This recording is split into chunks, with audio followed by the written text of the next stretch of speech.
सिंधु नदी का उद्गम स्थल कहाँ है? मानसरोवर झील।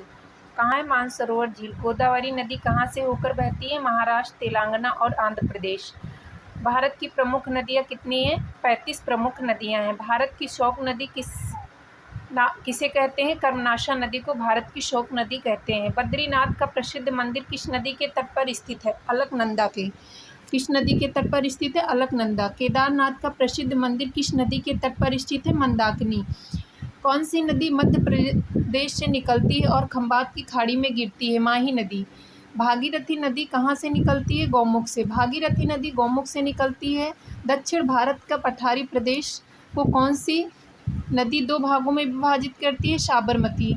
दक्षिण भारत के पठारी प्रदेश को कौन सी नदी दो भागों में विभाजित करती है? साबरमती नदी। कौन सी नदी रिफ्ट घाटी से होकर बहती है? ताप्ती नदी।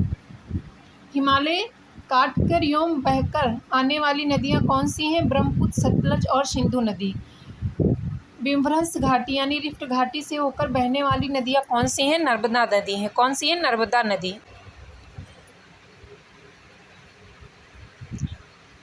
हिमालय काटकर एवं बहकर लाने वाली नदियाँ ब्रह्मपुत्र, सतलज और सिंधु हैं। विध्वंस घाटी यानी रिफ्ट घाटी से होकर बहने वाली नदी कौन सी है? नर्मदा है।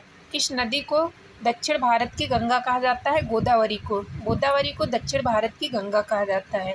गंगा नदी की सहायक नदियों का पश्चिम से पूरब की ओर सही अनुक्रम क्या है? यमुना, घाघरा, सोन, गंडक और कोसी नदी।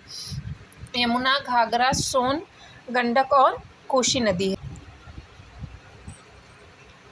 कौन सी नदी हिमालय से परे की नदी है? सतलज है। दोस्तों वीडियो को पूरा देखिए, लाइक करिए, सब्सक्राइब करिए, दोस्तों के बीच शेयर करिए।